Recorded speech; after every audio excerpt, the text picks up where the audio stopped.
Hi everyone, my name is Karen, and I've been in Charis, I think, all my life. Yeah, primarily because my parents are members of Charis as well. So, to most of you, you would have seen me around, and when I was younger, I would have looked like a clone of my mom. You probably know who my mom is. Yeah, okay, for those of you who don't know, my family is the Kwans. My dad is Luke Kwan, my mom is Janet Kwan, and I have two sisters, Kat and Kelly. I'm Angela. I'm married to Uncle Ben. I have two daughters, Yifang and Yihui. Both of them are attending Charis. So is my mom. My mom attends the Mandarin worship service as well as ACE. I came to Charis in the mid-1970s. I accepted Christ when I was in YFC, Youth for Christ, when I was in secondary school. And I came with another classmate to Charis. So we joined the MYF, Methodist Youth Fellowship, the equivalent of Exciting Saints. And then later on, we were promoted to YABC, Young Adult Bible Class, and now I am in CVL, Charis Vineyard League.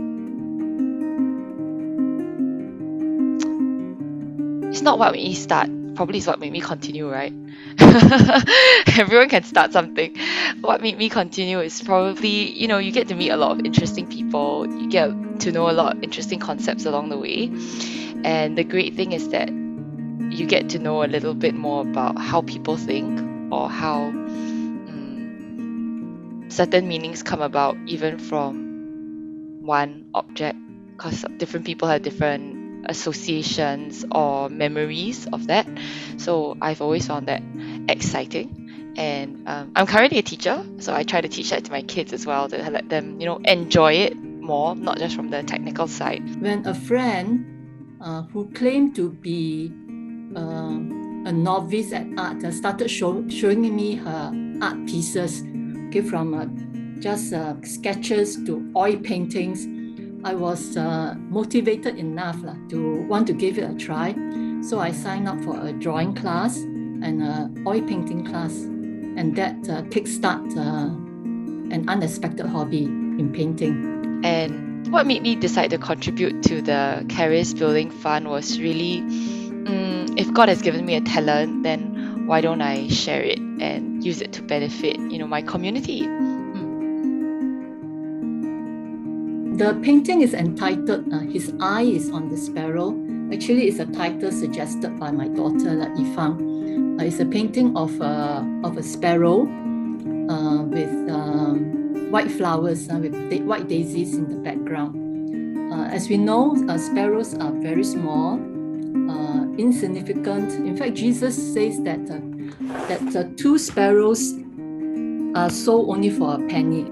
And the painting draws its inspiration from Matthew 10, 29 to 31. So when we look at the sparrow, it reminds us of our worthiness before God, and He cares for us. He watches over us. I called this piece Generation because it has two meanings.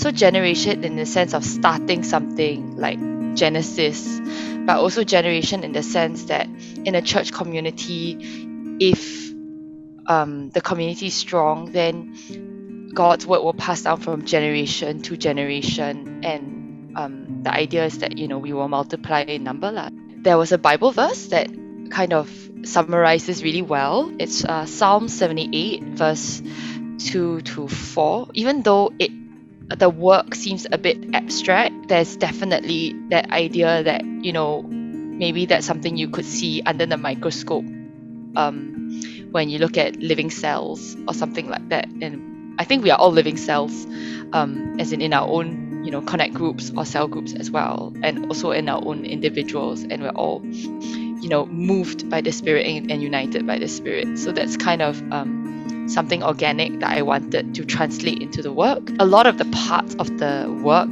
are controlled by natural forces, so meaning that there were parts of it that just drips. There are chemical reactions in there, because I added some chemicals to help the paint spread. So in a way, it was spreading on its own without a lot of help from me. Okay, my prayer for members in Charis is that we will all fix our eyes on Jesus, just like God fixed his eyes on us, and that we will know him and be known by him.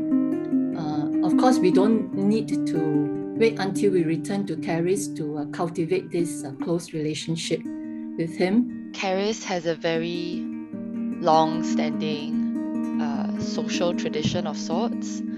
Yeah, I definitely miss the fellowship that we have like outside the social hall and things like that.